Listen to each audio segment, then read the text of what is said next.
190장.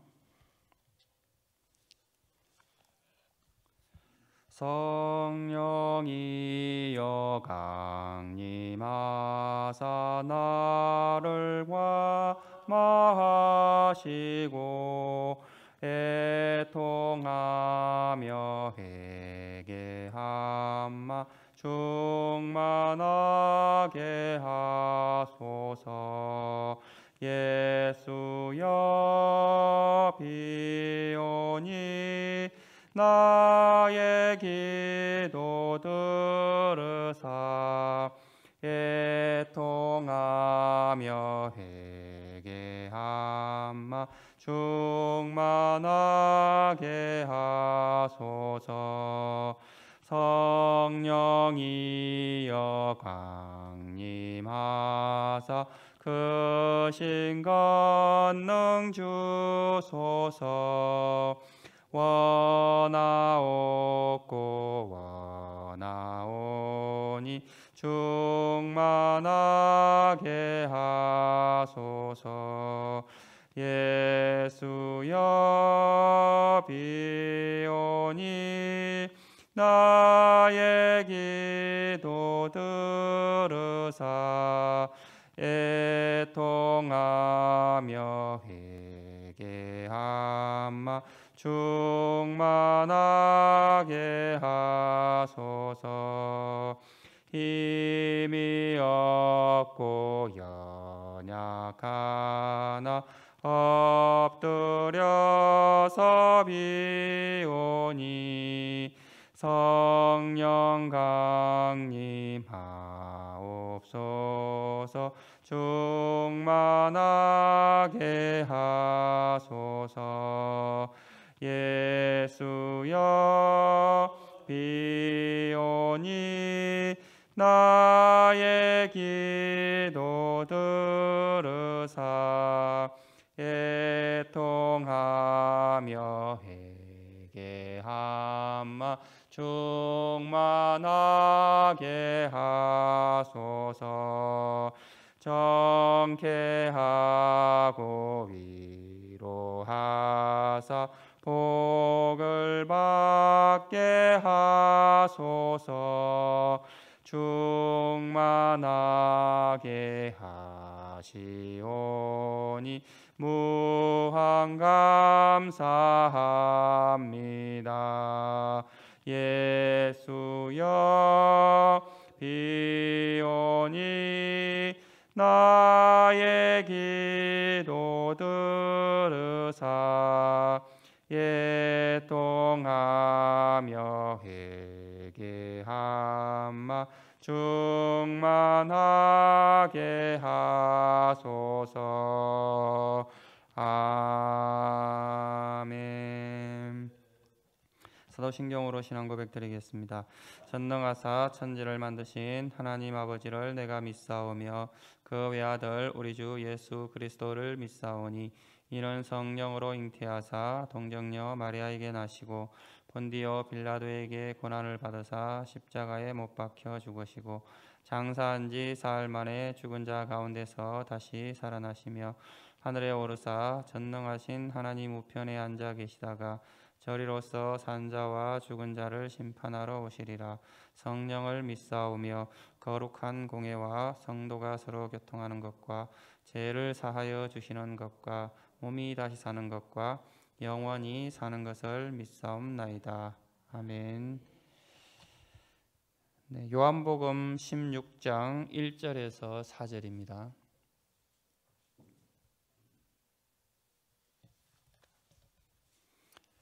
요한복음 16장 1절에서 4절.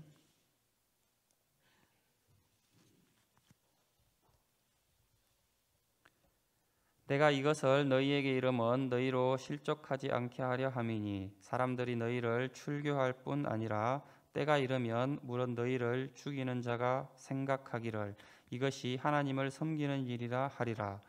그들이 이런 일을 할 것은 아버지와 나를 알지 못함이라.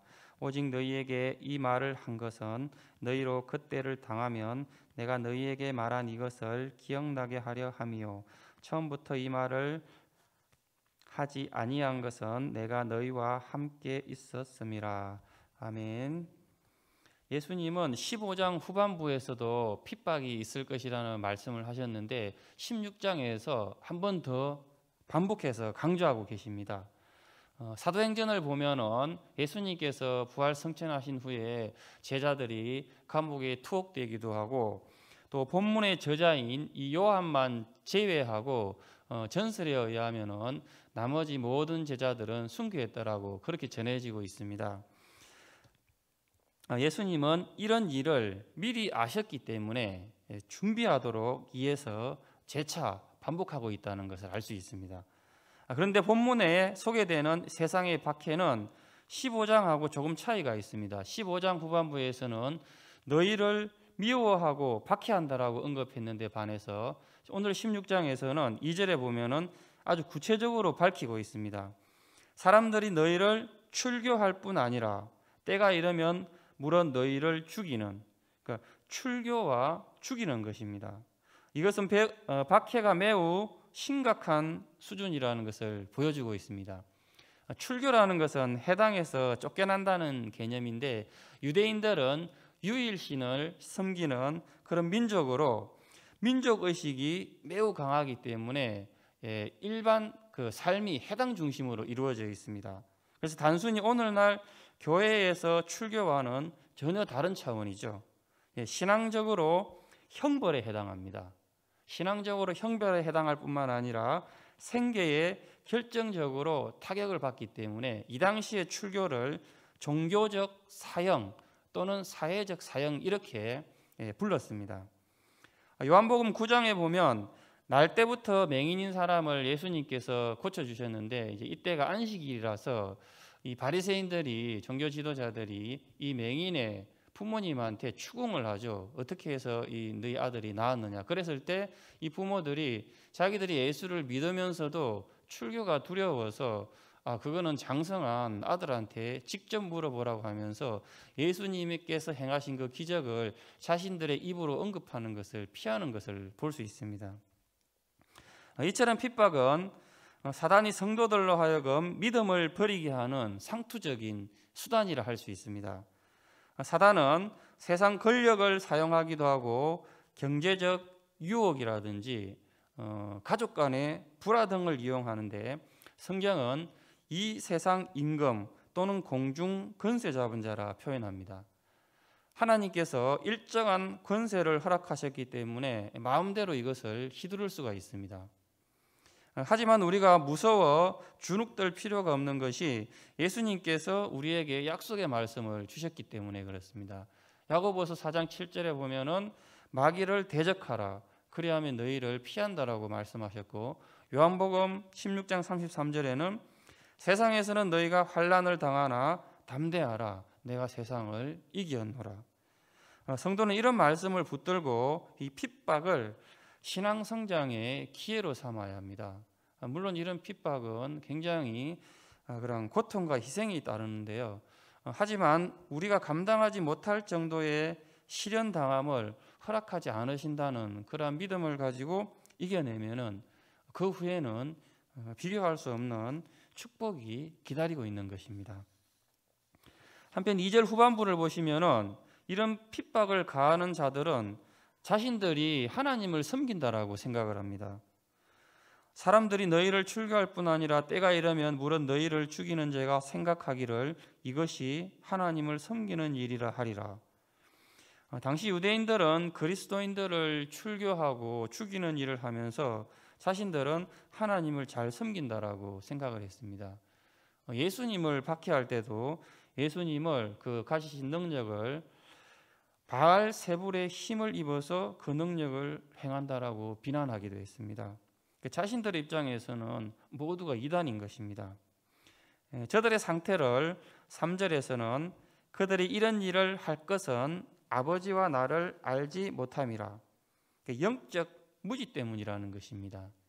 이런 영적 무지는 초대교회 때만 아니라 중세 시대에도 그대로 나타나서 수많은 경건한 사람들을 죽였고 십자군 전쟁과 같은 세계사에 수치스러운 그런 기독교 역사를 남기기도 했습니다. 이 영적 무지는 지식의 무지가 아니라 교만에서 비롯되는 것입니다. 유대 종교 지도자들은 모두가 열심인 사람들인데다가 성경에 대한 지식이 해박한 사람들이었습니다. 그러므로 우리는 이런 영적 무지에 빠지지 않도록 늘 자신을 돌아보고 하나님을 더 깊이 알아가는 일에 우리가 게을리해서는 안 되겠습니다. 4절 후반부에 이런 말이 있습니다. 처음부터 이 말을 하지 아니한 것은 내가 너희와 함께 있었음이라. 세상에 어떤 핍박이 있을 것이라는 것을 처음부터 제자들에게 알려주시지 않은 이유는 처음에는 내가 너희들과 함께 있지만 앞으로는 함께 할 수 없기 때문에 너희들에게 이제는 알려준다, 이런 말씀이 되겠습니다. 여기에는 중요한 영적 교훈이 담겨져 있는데요. 하나님은 그 백성들에게 항상 미리 알려주시고 준비할 수 있도록 인도해 주신다는 것입니다. 우리 삶의 모든 고난이 때로는 우리가 갑자기 이런 고난이 나에게 닥쳤다, 왜 나에게 이런 일이 생기는지 모르겠다 그러는데 그렇지 않다는 것입니다. 성령께서 항상 전에 알려주셔서 준비토록 하시는데 우리가 그 음성을 듣지를 못해서 준비하지 못하는 것입니다. 그래서 평소에 영적으로 깨어 음성을 듣는 훈련이 되어야 하고, 무엇인가 깨달음을 주시면은 미루지 말고 신속하게 행동으로 옮길 필요가 있습니다.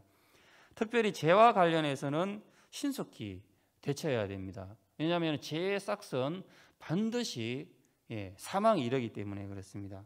죄의 시작은 마음에서 시작합니다. 일반적으로 사람들은 우발적으로 누구나 마찬가지입니다. 죄를 범하지는 않습니다. 그것은 본인 생각이죠. 마음에서 죄가 싹 트고 자리 잡는 단계가 있고 시간이라는 게 있습니다. 가인이 그랬습니다. 하나님께서 아벨의 제사를 받으시지 않자 나중에 이제 아벨을 죽였는데 그 과정을 보면은 먼저 분노하게 되죠. 그 전에 단계가 있다는 것입니다. 죽이기 전에. 그 과정 가운데 하나님께서 알려주시고 돌이킬 수 있는 기회를 주셨고 하나님께서 시간을 주셨는데 가인이 그때 그 기회를 놓친 것이죠. 창세기 4장 5절에 보면은 가인과 그의 재물은 받지 아니하신지라 가인이 몹시 분하여 안색이 변하니, 그러니까 아벨을 죽이기 전에 먼저 화가 나고 안색이 변한다는 것입니다. 이때 하나님께서 알려주십니다. 6절에 보면 여호와께서 가인에게 이르시되 내가 분하여 함은 어찌 됨이며 안색이 변함은 어찌 됨이냐. 너 지금 상태가 옳지 않다는 것을 알려주시죠. 그 다음에 이어서 7절에 보면 죄가 문에 엎드려 있느니라 죄가 너를 원하나 너는 죄를 다스릴지니라. 너가 지금 죄 짓기 직전이다. 빨리 돌이키라는 것입니다. 말씀의 결론을 맺겠습니다. 예수님은 제자들에게 핍박이 있을 것을 2번이나 알려주셨습니다. 이것은 준비하라는 것입니다. 마찬가지로 내 삶에 고난이 오거나 핍박이 오거나 사단이 어떤 그 유혹을 통해 가지고 내가 죄를 짓거나 이 모든 것들이 일어나기 전에는 반드시 성령께서 준비할 수 있도록 알려주시고, 또 때로는 우리가 못 알아들으면 어떻게 합니까? 강한 징계가 있기 전에는 약한 징계가 있습니다. 그 전 단계가 항상 있습니다. 경고해 주시는 것이죠. 이것은 굉장한 우리 하나님의 은총입니다. 이것을 깨달을 수 있는 그런 분별력, 눈을 가지시고 또 분별할 수 있는 저와 여러분 되기를 소망합니다. 하나님 아버지, 언제나 성령께서 음성을 주시고 우리를 바른 길로 인도해 주심을 감사합니다. 늘 기도하는 가운데 또 성령 충만한 가운데 그 음성을 듣게 하시고 외면하지 않고 그 음성에 순종함으로 이 땅에 살아가는 동안 늘 하나님의 인도하심을 받는 우리 모두 되게 하여 주시옵소서. 감사를 드리며 예수님의 이름으로 기도드립니다. 아멘. 하늘에 계신 우리 아버지여, 이름이 거룩히 여김을 받으시오며 나라의 임하옵시며 뜻이 하늘에서 이룬 것 같이 땅에서도 이루어지이다. 오늘날 우리에게 일용할 양식을 주옵시고 우리가 우리에게 죄 지은 자를 사하여 준 것 같이 우리의 죄를 사하여 주옵시고 우리를 시험에 들게 하지 마옵시고 다만 악에서 구하옵소서. 대개 나라와 권세와 영광이 아버지께 영원히 있사옵나이다. 아멘. 예, 나라와 대통령과 지도자를 위해서 기도해 주시고 한국 교회와 필리핀 가복교회 또 우리 교회와 세우신 목사님을 위해서 하늘을 위해서 주일학교와 오늘 주신 말씀 생각하시면서 함께 기도하겠습니다.